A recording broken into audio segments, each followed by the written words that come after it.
పిల్లలు ఎలా ఉన్నారు? ఈరోజు మనము తెలుగు తోట 3 అంటే 3వ తరగతిలోని ఒక మంచి లెసన్ అయితే ఈరోజు మనం చెప్పేసుకుందాము. చూడండి, తెలుగు తల్లి ఆల్రెడీ అయిపోయింది, చెప్పేసుకున్నాము.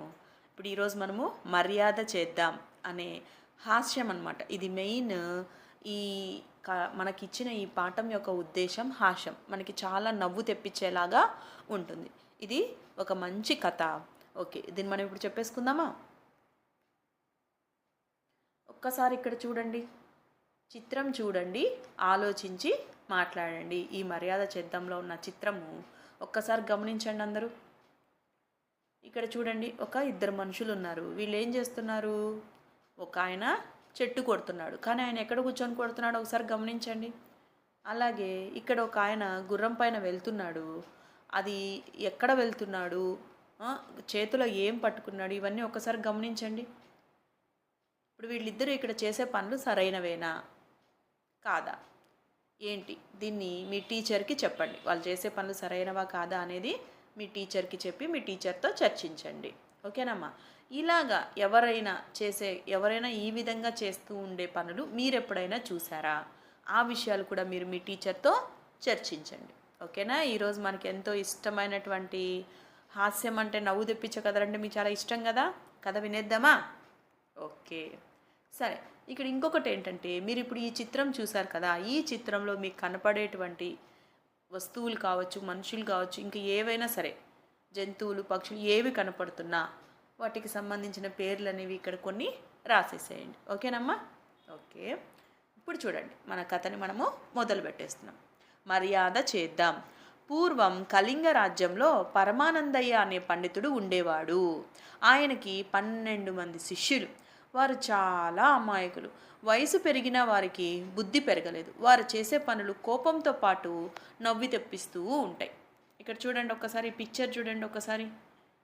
ఇక్కడ పరమానందయ్య శిష్యులు అన్నారు కాబట్టి ఇక్కడ ఇద్దరు నిల్చొని ఉన్నారు. అంటే దీన్ని బట్టి మనకి వీళ్ళే శిష్యులని అర్థమవుతుంది. ఈయన పరమానందయ్య అని మనకు అర్థమవుతుంది. ఇక్కడ ఎవరో ఒక మనిషిని వీళ్ళు ఏం చేసినారు, శిష్యులు కట్టేశారు. ఆయన పరిగెత్తుకుంటూ వచ్చి ఏదో అరుస్తున్నాడు. మనం కథ అంతా వింటే మనకి ఇది ఏంటి అనేది తెలిసిపోద్ది. ఓకేనా? ఒకరోజు పరమానందయ్య గారు భార్యతో కలిసి గుడికి వెళ్ళారు. అదే సమయంలో పొరుగురు నుండి పేరయ్య అనే పండితుడు వచ్చాడు. వస్తూనే ఒరే పరమానందం, ఒరే పరమ అంటూ కేకలు వేశాడు. ఆ కేకలు విన్న శిష్యులకు విపరీతమైన కోపం వచ్చింది. తమ గురువుగారిని ఒరేయ్ ఒరేయ్ అంటాడా అనుకున్నారు. అంతే, ఆయన ఇంట్లో స్తంభానికి కట్టేశారు. కొట్టడానికి కర్రల కోసం ఇద్దరు బయటికి వెళ్ళారు. పండితుడికి అదృష్టం బాగుంది. అదే సమయానికి పరమానందయ్య దంపతులు ఇంటికొచ్చారు. వస్తూనే పరమానందయ్య గారు, అయ్యో అయ్యో ఇదేం అఘాయిత్యంరా, ఈయన నా స్నేహితుడురా అంటూ పేరయ్య కట్లు విప్పాడు. సమయానికి నువ్వు రాకపోతే చంపేసేవారురా పరమ అంటూ పేరయ్య బావురుమన్నాడు. శిష్యులు బిక్కమొహం వేశారు. పరమానందయ్య గారు, పాపం వీళ్ళకేమీ తెలియదు, ఒట్టి అమాయకులు, వారిని క్షమించు అని అన్నాడు. పేరయ్య పరమానందయ్య దంపతులను పెళ్లికి పిలిచి వెళ్ళిపోయాడు. అప్పుడు పరమానందయ్య శిష్యులను పిలిచి కోప్పడి, ఒరే, మన ఇంటికి వచ్చే అతిథుల్ని గౌరవించి మర్యాదలు చేయాలి అని చెప్పాడు. శిష్యులు సరేనని తలలూపారు. పరమానందయ్య గారు భార్యతో కలిసి పేరయ్య కూతురు పెళ్లికి పొరుగురు వెళ్ళారు. అదే అదునుగా 3 దొంగలు ఆ రాత్రి పరమానందయ్య గారి ఇంటికి దొంగతనానికి వచ్చారు. ఇంటికి కన్నం వేయడం మొదలుపెట్టారు.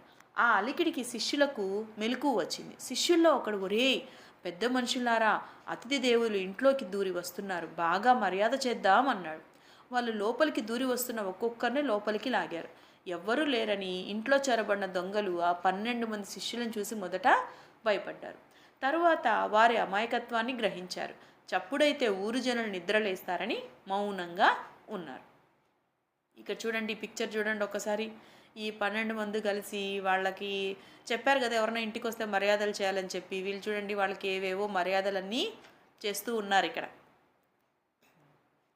నెక్స్ట్, శిష్యులు గురువుగారి మాటలు గుర్తుంచుకున్నారు. అతిథి పూజ మొదలుపెట్టారు. ఇద్దరు పోయి బిందెలలో నీళ్లు తెచ్చి వాళ్ళ నెత్తిన కుమ్మరించారు.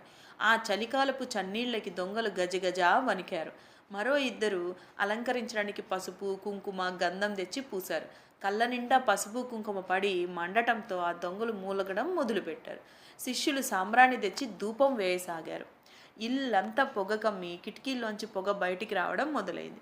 ఆ దారిన పోతున్న రాజభట్లు గురువుగారి ఇల్లు కాలిపోతున్నదిరా అని అనుకుని గబగబా తలుపులు తోసుకుని లోపలికొచ్చారు. శిష్యుల చేతిలో చిత్రహింసలు పడుతున్న వారిని దొంగలుగా గుర్తించారు. వెంటనే వారిని బంధించి రాజుగారి దగ్గరికి తీసుకుని వెళ్ళారు. మరుసటి రోజు వచ్చిన గురువుగారు శిష్యుల అమాయకత్వానికి నవ్వుకున్నారు.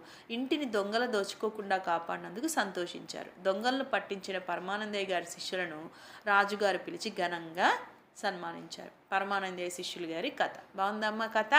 ఓకే, ఇప్పుడు దీంట్లో అర్థాలు చెప్పుకుందామా.